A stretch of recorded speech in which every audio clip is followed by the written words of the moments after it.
Welcome to the Extra Mile podcast for bar exam takers. There are no traffic jams along the Extra Mile when you're studying for your bar exam. And now, your host, Jackson Mummy, owner of the Celebration Bar Review. Well, hey, everybody. Welcome to episode 262 of the Extra Mile podcast for bar exam takers. This is your host, Jackson Mummy. Glad to have you with us. We've got just a few days now, countdown in that final week, the final stretch to the July 2019 bar exam. And in today's episode, we're going to be talking about 10 last-minute tips for bar exam success. So I hope you'll stick around for those. Some last-minute thoughts, things you should be doing in this final week and right up through test day itself. So stick around. We'll talk about that in just a minute. I do want to let you know that our podcast episodes are provided to you in both audio and video format. If you'd like to watch the podcast, you can do that by going to celebrationbarreview.com/262. That's the episode number. And if you prefer to listen to the podcast, you can do that on Apple iTunes, on iHeartRadio, radio.com, Spotify, and a lot of other places where podcasts are syndicated. And make sure to subscribe if you're listening so that you don't miss out on any of the episodes.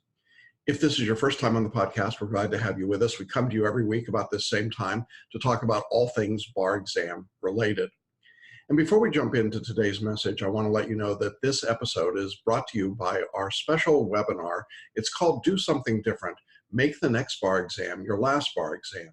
It's a 90-minute webinar designed to show you the 4 steps that successful bar takers follow in order to pass their exams. You'll hear from those students in their own words. You'll see step-by-step what they do. You'll have a roadmap that you can follow to success. It's an effective step-by-step plan to passing your bar exam. Now, it's completely free to attend, and we have set this up so that you can watch it at the day and time of your own choice and your convenience, but you do need to register. And you can register by going to the show notes on either the video or audio pages of this podcast. Click there to register, or by going to celebrationbarreview.com/webinar. Again, that's celebrationbarreview.com/webinar, and you can register there. And then we'll see you on the webinar. Some great information. We've provided this webinar for thousands and thousands of people, and I really hope you check it out if you're taking your bar exam in 2020 or beyond.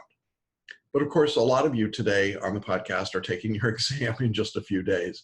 And so I want to jump right in to our message today to talk about 10 tips for bar exam success.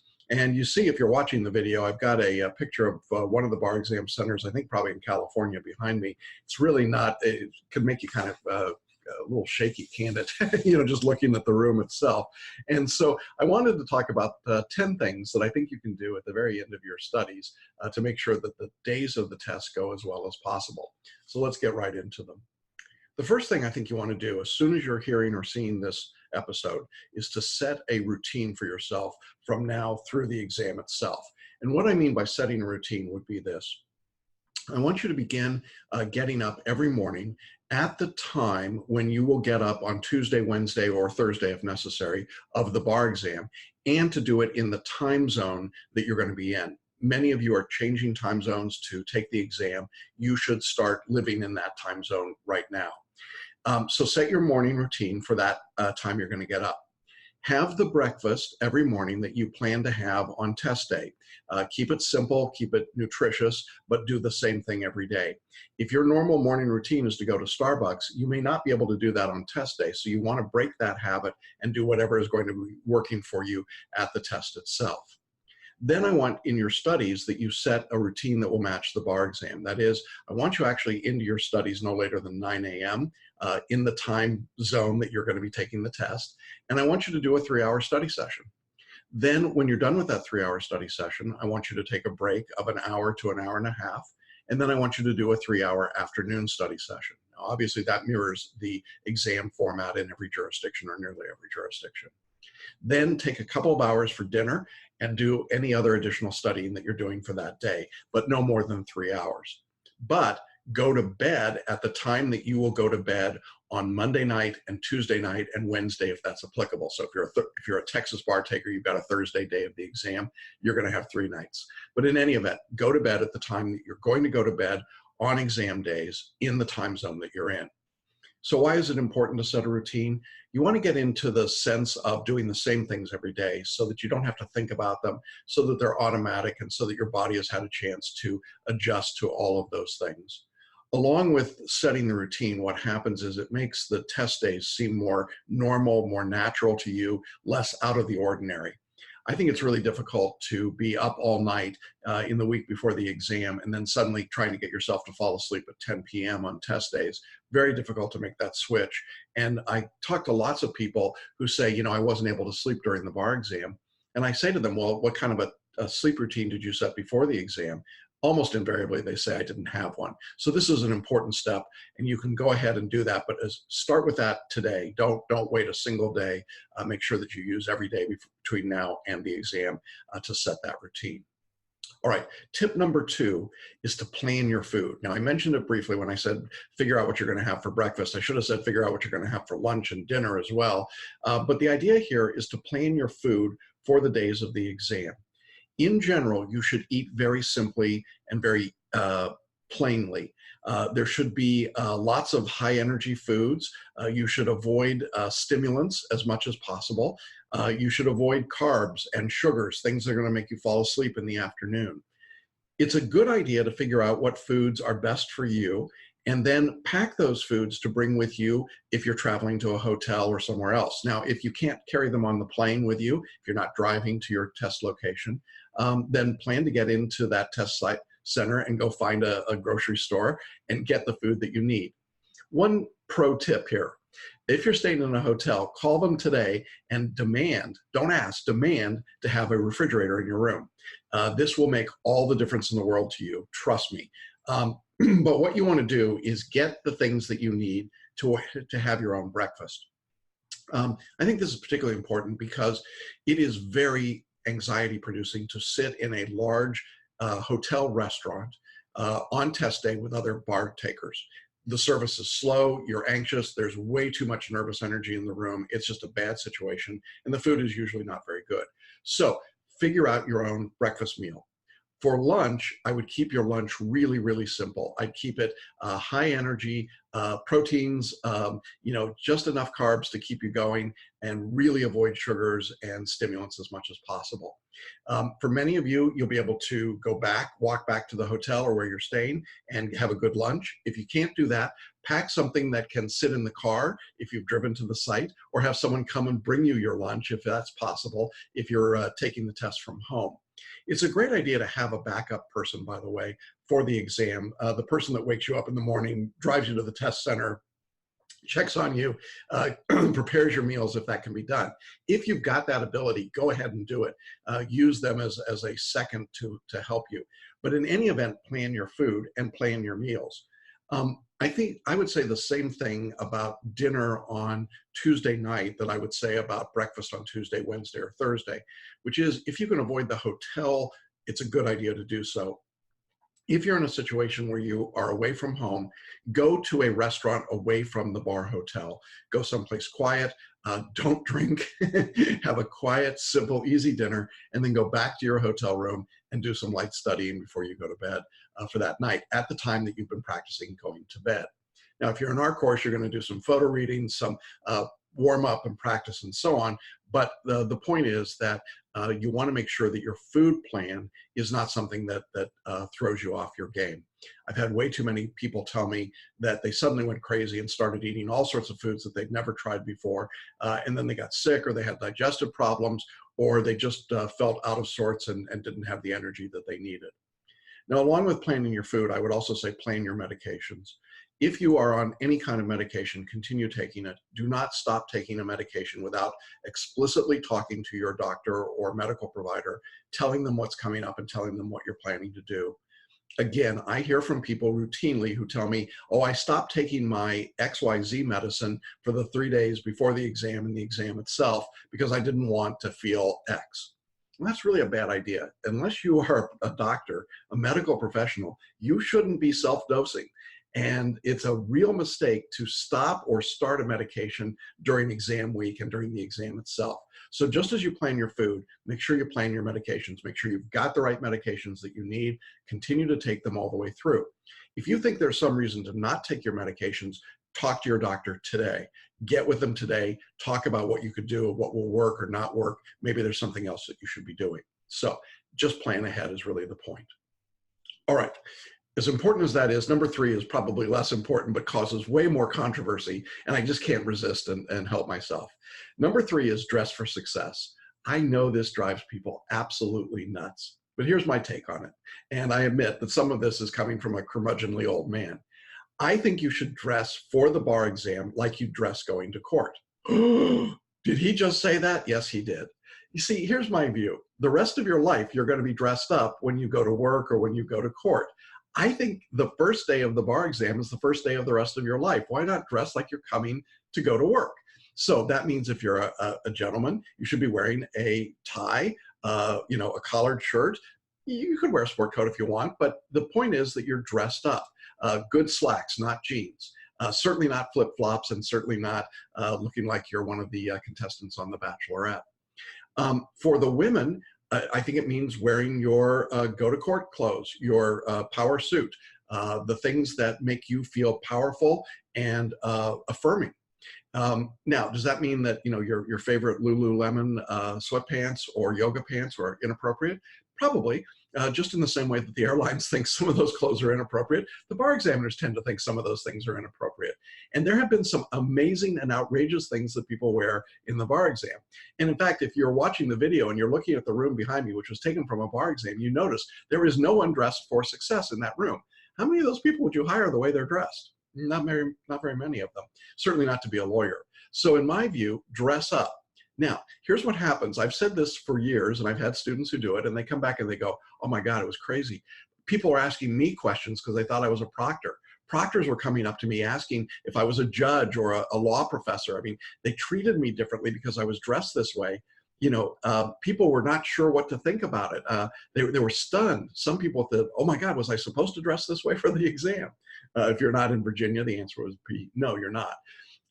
But there was a real change. And what the interesting thing is that more than once, I've had students tell me after the exams, and when we're talking to them about their success, that they felt like they had dressed for success. And it was a way of affirming their own ability. It was a way of affirming their right to be in the room. It was an affirmation of their skill set. And I think that's really important. I think that the way you dress really does set a tone for what you're doing and for what you expect to happen in the exam. Does it mean you're going to be slightly less comfortable than if you were in your sweats and your sweatshirt? Of course it does, but it's okay. You're going to be uncomfortable when you go to court. And if you think you're going to show up in court wearing your sweatshirt and your Lululemons, you're in for a big shock. So I think it's a good idea, and I would encourage you to do it. And then you can tell me what a crazy person I am afterwards, after you've passed. All right. Tip number 4 is to scout ahead. For most people, going to the test center is a new experience in some form. Even if you've taken the test before, each administration of the test is a little different. The rooms are set up differently. There are different things going on. And so I think it's a great idea to go to the test center on Monday. Now, that might mean that you have to travel into a test center a few days early. I think that's a good thing. We don't have weather problems, obviously, for the July exam like we do in the February exam, but it's a good idea to make your travel reservations so that you get in early. And if there's any delay with an airplane or weather or just equipment problems, you're okay and you're not pressed. But by scouting ahead, I really mean finding your way from wherever you're staying to the test center. Now, if you're going to be taking the test from home, that means taking the route from home to the test center at the hour that you're going to be taking it. Time it out, figure out what you got to do, use Waze, find out what you have to do, find out where you park your car, find out whether or not it's covered parking or it's out in the open, find out where you can keep things and store your materials. And by the way, don't bring anything into the test center, nothing. Don't bring your phone. Leave the phone in the car. Leave the phone in the hotel room. Don't do that.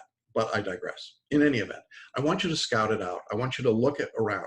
What restaurants are in the area? Where can you find a comfortable place to go for a downtime or a break? All of those things really help, and they reduce your discomfort on test day. If you know where you're going and what the room looks like, you're way ahead of the game. Now, that also means in some jurisdictions, you have to come in early to have your computer checked and certified and left overnight. So make sure that you're aware of all of those things, you've scheduled enough time, and you do that scouting in advance to give yourself just the comfort that you know what's going to be happening. It makes a big difference. It's not a big thing to do, but it's another item to check off your list and just not have to worry about it at all. All right. On the morning of the exam is where our next tip comes in. And this is what I call a morning mindset. You know, there's a lot of anxiety, there's a lot of adrenaline, there's a lot going on, particularly on the first day of the exam, so on Tuesday for most of us. And what happens that morning when you get up, wherever you have slept, you're now trying to get into the mode of getting ready for test. So you put on your suit because you followed tip number 3, and you've had your good breakfast, you've planned your food, that's tip number 2. But before you leave wherever you are going, there's a couple things that I think are helpful to do. One is do a few multiple choice questions, even if it's not a multiple choice day, but just do a few questions to get your brain lubricated and oiled up a little bit. That's a really important piece of just getting yourself thinking and focused and working. And I'd say maybe 10 or 15 minutes is more than enough time to do that. And don't worry about whether you're getting questions right or wrong. It's just doing them. It's just getting your brain in that set. Now, if you're in our course, we've got a number of other tools to help you with your mindset. We've got Paraliminal recordings. I think there's some great ones you can do in the morning of that day. I really like Peak Performance and Personal Genius. This would be great to do in the morning while you're still in bed before you get up and start the morning. And if you're going to do those, do them every day because you're setting a routine right now. I think that another tool you can use is that we've got a series of self-help videos, self-care videos on the site.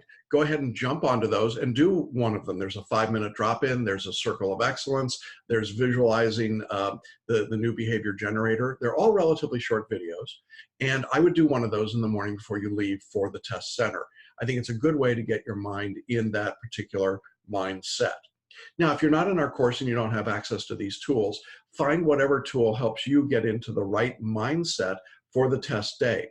I did have a student tell me a couple of years ago in Colorado after they legalized cannabis that while she was sitting in the parking lot waiting to go into the test center, the person next to her was enjoying their daily dose.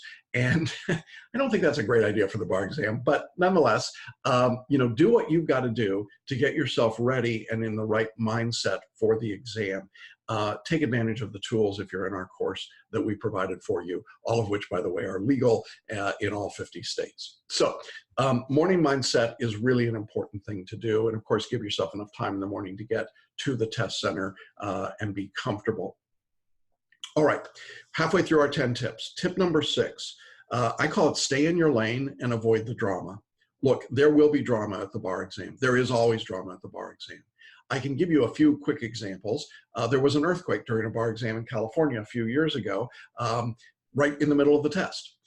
There are often medical emergencies during the test. There are problems with computers. That's a big one. Exemplify, which is sort of the value jet of the computer testing industry. They just keep changing their names after each disaster. Exemplify has had all sorts of problems with their testing software during the exams. These things happen, and they happen relatively routinely across the country. After every exam, I know I'm going to hear from a certain number of students who report back that there was some crazy thing that happened at their testing center, construction outside the room, or fire alarms going off. I mean, you can pretty well name it. A lack of a clock in the room, proctors that couldn't speak English. I mean, there's a wild number of things that happen. My point is that if you expect drama to occur, it's not so upsetting to you when it happens. You just kind of laugh, shrug it off, and keep going. I'm not sure that you want to laugh at an earthquake, but if the earthquake is over and you're still in one piece, keep working. Don't stop.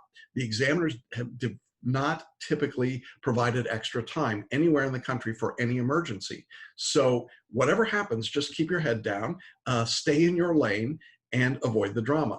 Now, staying in your lane also means not getting involved in the side chatter that goes on either before, during, or after the exam. Before the exam on social media, there's a lot of chatter. Don't be looking at it. It doesn't do you any good at all. When you're at the test site, I would just take a pair of headbuds or earbuds, put them in your ears, put the wires down into your pocket, even though there's nothing in your pocket because you are not bringing your phone to the test center, but just put them in your ears. And when people come by and want to talk to you, just put it to your earbuds as if you're listening to something, and they'll leave you alone. You don't need to get into the conversations with people. Even people you know, like and see. Don't get into the conversations. There's no point. You're in your own world. It's your own private exam, and you don't need to get engaged with what anybody is doing or anything else. The other part of staying in your lane and avoiding the drama is don't be the one that creates the drama. And what I mean by that is be smart. Please leave your phone out of don't take it into the test center at all. Don't take your backpack into the test center. Don't take bar review books into the test center. Don't take anything except your ID and your bar exam admission ticket. That is it. That's all you take in with you. Everything else stays out. If you bring something else, you are inviting drama. And I am telling you, it will come back to bite you at some point. Don't do it. Just be as quiet and simple and to yourself as you can. And when you see the people sitting by the doorway of the bar exam room, still highlighting and making notes and flashcards and mumbling to themselves, just think to yourself, there, but for the grace of God, go I. And do your work and stay out of their drama. People will try to draw you in. They will try and post-mortem the exam with you at various stages during the days of the test. Don't engage in that at all. I strongly suggest that you keep all of your meals to yourself and not be with other bar takers. In fact, I think it's really good to be with family or friends that are not bar takers because it forces you to get out of that mind field, if you will. Minefield. Well, that was good. A mind field. I like that. Okay. Stay out of the minefield. All right. Tip number 7, be a timekeeper. When you get into the test room, find out where the clock is. Identify where it is. And when you start doing some mental calculations, I can tell you that you will not start at 9 a.m. in your time zone, right at the peak of 9 a.m. It won't happen. They have to give instructions. They have to do a variety of different things. And so you're going to start somewhere typically between 9 and probably 9:20, 9:25. Whatever that time is, make the calculation initially. As soon as they say go, figure out the 30-minute increment or the 60-minute increment or whatever time increment you need, but write it down on a piece of paper. And so if you start at 10 minutes after 9 and you've got a 30-minute essay, you're going to finish at 9:40, and write that down and be aware of that time. You keep track of your time. Don't let the bar examiners tell you the time. They make mistakes. In some jurisdictions, they don't even have the clock in an easily viewable place, and so you got to listen to them. But you be aware of what they tell you the time is when you're beginning and go from there. Now, people ask, can I bring a watch in? These days you can't. It's essentially, and you want to look at the rules, but any kind of a device like this, no way it's going in the room. So just be aware that you've got to be watching the time and seeing where the time is. If you need to know a time count, you can always raise your hand, have a proctor come over and say, I need to know the time. You're entitled to ask that question. So be aware of time, and then be not only aware, but working in those time frames. If you've got 60 minutes for an essay, spend 60 minutes. When you've got a performance test, it's 90 minutes. Use those time frames that have been given to you. Don't spend 35 minutes on a 30-minute essay, and so on. Okay.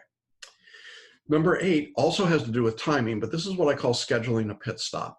Now, if you're in our course, we've shown you how to get through the multi-state, for example, in 2 to 2.5 hours. And if you're not in our course, you might be wondering, how in the world do they do that? Yeah, well, hopefully you'll be successful on the exam and you won't ever have to learn. If not, come and see us after the exam. But in any event, you should have time left over, certainly if you're in our course, to make a pit stop, even if it's not going to the bathroom, even if it's just putting your head down on the table for a few minutes. But these should be scheduled points in time. And if you think you're going to use all 3 hours of the exam time, then you should still schedule a 5-minute pit stop somewhere along the way. What I recommend for our students, particularly on multi-state day, is to identify the question number at which you want to take scheduled pit stops, just like a race car has scheduled pit stops. So after 25 questions or 30 questions, I know I'm going to take a 5-minute break or a 2-minute break, whatever it might be. I know I want to go to the bathroom, or will need to go to the bathroom after I've done 50 questions. And go ahead and schedule that in advance. Think in your own mind, set it up in your own mind so that when you reach that point, it's not panic. Oh my God, I got to go to the bathroom. It's, oh, I've just reached the point where I now give myself the luxury of 5 minutes to go to the bathroom. These scheduled pit stops make a big difference. They clear your mind, they get your focus back, they get your energy back, and I think they make a huge difference in your ability to get through the session in the most efficient way possible. But I think it really helps to schedule them rather than to just have them happen randomly. A scheduled pit stop on an essay day might be after every hour and a half of essay writing, regardless of the structure, 30 minutes, 45 minutes, or 1 hour essays. I'm just going to stop and take a 2-minute breathing break. And these breathing breaks are literally nothing other than closing your eyes, focusing on your breath, breathing in and out, relax, 3, 2, 1. If you're in our course, we've talked about some of those skills and tools. So they're great ways to help you focus and be ready and get your energy back for the next section of the test. Now, along with these scheduled pit stops, I think you also want to schedule what you're going to do on your lunch hours on Tuesday and Wednesday or Thursday if it's necessary. If you're in our course, I strongly suggest you use the 10-minute supercharger. This is a energy rejuvenating paraliminal. It makes a huge difference. It only takes 10 minutes to listen to, and it really does perk you back up. It gets you sharp and ready to go. Really encourage that. And it only is a 10-minute listening exercise. So I really encourage that if you're in our course to do that. You could also certainly go back and listen to one of our self-care videos just to get yourself sort of pumped back up. So it's a good idea in that lunch break to make sure that you are rejuvenated before you go back in for the afternoon. And that leads me to tip number 9, which is related, and that is to finish strong. I know that the bar exam is mentally and physically grueling. If you're in a 2-day test, that's plenty. If you're in a 3-day test like Texas, it's brutal because those essays come up on day 3. But regardless of the structure of your exam, the last afternoon of the last day is very difficult for almost everyone, regardless of whether you're doing multi-state questions or you're doing essays, whatever it might be. It's really important that you finish strong. Don't let up at the end. Run through the tape. Give as much energy to that last afternoon as you did to the first morning of the exam. And I know that that takes a lot of concentration. It takes a lot of intentionality. It's easy to start drifting and lose your focus and start thinking about the flight home or the drive home or what your life after the bar exam is going to be. Or if you're a sort of an Eeyore worst case scenario, oh my God, I realize I failed and now I've got this last session to do and I've already given up in my own mind. Don't do that.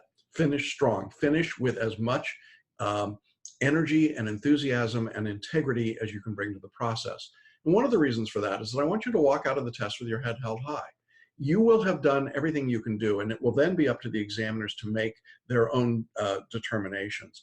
But you don't want to leave thinking that you left something on the table, that you didn't do all that you could have or should have done. And so it is important, I think, to finish strong, to be intentional. This is the last essay I'm writing or the last 10 multi-state questions that I'm taking, and I'm going to do them with as much focus and energy as I brought to the first set of questions way back on Tuesday morning. And it will seem like a long time ago, even if it's only Wednesday afternoon. So be sure that you continue and finish strong through every session of the exam. Finish strong on Tuesday morning and Tuesday afternoon. Finish strong Wednesday morning and Wednesday afternoon, Thursday morning and Thursday afternoon, if that applies. But finish strong. And then my final tip is really comes from the musical Frozen. I will not sing it, but you know the words. Let it go, let it go. When you leave the exam, whether it's Tuesday, Wednesday, or Thursday, you're done. And you can't go back and you can't fix it and you can't change it. When you leave the exam Tuesday morning for lunch, you cannot change anything that happened on Tuesday morning. But if you continue to look backwards, to focus on that, to think about it, to run it over in your brain, you are depleting your energy, your resources, your focus, and your attention for the work still to be done. One of the biggest mistakes that bar takers make is that they simply won't let go of something that happened. Oh, there was that question, whether it was a multiple choice question or an essay, or there was that performance test, or there was something that happened and oh my God, and they just keep chewing it over and over and over again. And frankly, they wear themselves out and they wear out everyone around them, which is one of the reasons you want to avoid other people. But clearly for yourself, when that session is done, it is done. Forget about it. Get amnesia. My daughter talks about the fact that when she goes to the gym, she hates it. And then within 24 hours, she has what she calls gymnesia. She forgets that she hated it, and there she is back in the gym again. And then she realizes, God, I really hate this. I love that idea of gymnesia. You need barnesia. You need to just forget it when it's over and then get back in for the next session. Don't keep replaying it in your mind. Now, I know some of you are going to want to talk to me about it or your bar review course about what happened in the exam, and that's fine. We're here. We love to hear what happened. But the truth is, you don't have to keep it in your brain to tell us. It's not necessary. We'll be just fine without you telling us. The reality is that for yourself, you need to let go of it so you can put all of your attention on what's still to come. And when you finish the exam, whether that's Wednesday night or Thursday night, you're just done, and walk away from it. Be finished, walk away, and keep your head up. You did the very best that you could do. You should be proud of yourself for taking the exam and putting your best work in. And then we'll have results. They'll start in about 4 or 5 weeks after the exam. We'll talk about all those results. There'll be a lot to work on and think about then. And hopefully the results for you will be good. But you don't want to leave yourself in this position of regretting and saying, oh, but I did this, or this happened, or this bad thing happened, or my computer stopped working, or I forgot the rule against perpetuities, or whatever it might be. It's over. Let it go. All right. Well, those are our 10 tips to make a better result on the bar exam. I hope that they're helpful to you. It's a lot of different things, small items, but each one of them, I think, can make a difference in your performance. I look forward to all of you having a great test. I hope that the exams do go well. I hope that they're quiet and uneventful. The questions are all what you expected to see, and that you had all the answers for everything that they asked about. It's been a pleasure working with you and talking with all of you through our podcasts and our videos leading up to this exam. We do wish the very best for all of you, and we will be back with more information about the bar in upcoming episodes. And thanks to all of you for being with us in the podcast over these past couple of months leading up to the July 2019 exam. It really has been our pleasure to guide you through this process. And I do hope for the very best for those of you taking the exam next week. Now, if you're taking the bar exam in 2020 or later, I want to just quickly remind you about our free webinar. It's called Do Something Different. Make the next bar exam your last bar exam. You can schedule a showing at the date and time of your convenience, but you do need to register, and you can do that by going to celebrationbarreview.com/webinar, and then we'll see you on the webinar. All right, everybody, have a wonderful week. Good luck on the exams, and we'll be back to you again next week after the bar. Thanks for listening to the Extra Mile podcast for bar exam takers at www.celebrationbarreview.com.